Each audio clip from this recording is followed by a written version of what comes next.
कि कांग्रेस की सरकार तो कभी भी बदले की भावना से कभी नहीं काम करती है। तो आप यहां काम कर रहे हैं, आप काम करो, लेकिन आप ऐसा क्यों किए? सिर्फ इसलिए कि आपके मनमाफिक सरकार नहीं है, चलने वाला नहीं है, या आज या कल में हम इसमें समाधान कर देंगे। कोई हिंसा आगजनी नहीं किए, हम कानूनी ढंग से आंदोलन को लड़ रहे हैं।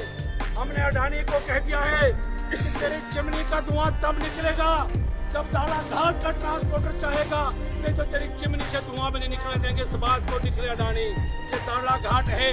6 महीने बाद में अडानी तू दाला घाट आएगा तो हमारे साथी सड़कों पे मिलेंगे, कोई घर में नहीं बैठेगा। आप सब लोग सहमत हैं? हिमाचल, कश्मीर, सब जगह अडानी अडानी अडानी अडानी अडानी। कांग्रेस प्रवक्ता अखिलेश प्रताप के अनुसार अडानी ने मनमाफिक सरकार न मिलने पर बंद किए हिमाचल के सीमेंट प्लांट। हिंडनबर्ग की रिपोर्ट के आधार पर जांच न करवाने के लिए केंद्र सरकार को कोसा। सुखविंदर सुक्खू के मुख्यमंत्री बनने के महज 2-3 दिन बाद अडानी ग्रुप ने अंबुजा व आईसीसी सीमेंट प्लांट पर कर दी थी तालाबंदी। 50,000 लोगों के रोजगार से जुड़े सीमेंट उद्योग के ताले न खुलने पर सुक्खू सरकार को जमकर कोस रहे हैं। भाजपा, सीपीआईएम जैसे विरोधी दल। सीएम सुक्खू ने मंगलवार को किया था 2 दिन में सीमेंट प्लांट सुलझाने का बड़ा दावा। हिमाचल में सत्ता परिवर्तन अथवा सुखविंदर सुक्खू के सीएम बनने के महज 2-3 दिन बाद यहां मौजूद अडानी ग्रुप के एसीसी व अंबुजा सीमेंट प्लांट पर तालाबंदी होने को कांग्रेस के राष्ट्रीय प्रवक्ता अखिलेश प्रताप सिंह ने सूबे में अडानी के मनमाफिक सरकार न बनने का सबूत बताया। उन्होंने कहा कि कांग्रेस की सरकार कभी भी बदले की भावना से काम नहीं करती और सीएम सुखविंदर सुक्खू जैसे शरीफ इंसान द्वारा सीमेंट प्लांट बंद करवाए जाने का सवाल ही नहीं उठता। पत्रकारों द्वारा इस पर बार-बार सवाल किए जाने पर उन्होंने कहा कि जब हिमाचल में सरकार अडानी की सीमेंट फैक्ट्री चलाना चाहती है तो आप ही बताएं अडानी ने यहाँ तालाबंदी क्यों की। अखिलेश प्रताप सिंह ने विदेशी एजेंसी हिंडनबर्ग की रिपोर्ट को सही ठहराते हुए कहा कि पीएम मोदी के नेतृत्व वाली केंद्र सरकार राहुल गांधी द्वारा सदन में जबरदस्त ढंग से मुद्दा उठाए जाने के बावजूद अडानी की जांच से कतरा रही है। गौरतलब है कि बरमाणा व दाड़ला घाट में मौजूद अडानी ग्रुप की सीमेंट फैक्ट्री बंद होने से 50,000 के करीब लोगों का रोजगार जाने के चलते भाजपा व सीपीआईएम जैसे विरोधी दल फैक्ट्रियों के ताले खुलवाने में नाकाम रहने के लिए मुख्यमंत्री सुखविंदर सुक्खू की जमकर आलोचना कर रहे हैं। मंगलवार को दिल्ली से लौटने के बाद सीएम सुक्खू ने महज 2 दिन में अडानी सीमेंट प्लांट का मुद्दा सुलझाने का दावा किया था, मगर तय अवधि समाप्त होने के बावजूद ऐसा नहीं हो पाया। दूसरी तरफ ट्रक ऑपरेटर यूनियन द्वारा माल भाड़ा न बढ़ाए जाने की सूरत में आंदोलन चालू रखने की चेतावनी दी गई है और सरकार से भी जल्द बढ़े हुए किराए संबंधी नोटिफिकेशन जारी करने को कहा गया है।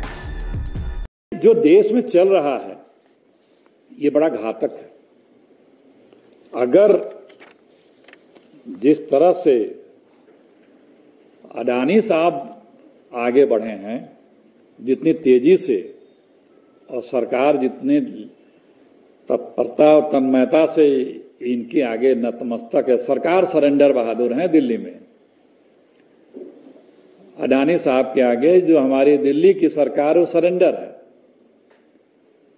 एक आदमी इतना बढ़ा जो 2014 में 609 में पायदान पे था, 15-20 और इसी तरह उद्योगपति बना दिए होते अडानी मोदी जी।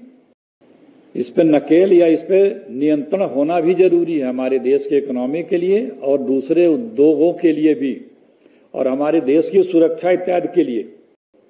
निश्चित रूप से कुछ ऐसा होगा, क्योंकि कांग्रेस की सरकार तो कभी भी बदले की भावना से कभी नहीं काम करती है, कभी नहीं करती है। किसी की भी कभी भी आप यहां पे देख लें, यहां तक कि मुख्यमंत्री तो इतने अच्छे हैं वो तो कभी सपने में भी नहीं करेंगे। तो आप यहां काम कर रहे हैं, आप काम करो, लेकिन आप ऐसा क्यों किए? सिर्फ इसलिए कि आपके मनमाफिक सरकार नहीं है, या आप अपेक्षा रखते हैं कि उन्हें कोई एक्स्ट्रा ड्यू प्रिविलेज मिले। तो यहां पे सबके लिए बराबर की सुविधाएं सबके लिए हैं, प्यार सबके लिए है, योजनाएं सबके लिए हैं। कोई ये कहे कि हमारे लिए एक्स्ट्रा, भाई ये देखिए उन्होंने क्यों बंद किया, आप लोग बेहतर जानते हैं। ये सवाल उनके लोगों से पूछना चाहिए कि भाई क्या सरकार आप पे कोई दबाव डालिए क्या? ऐसा तो है नहीं, क्यों बंद किया उन्होंने?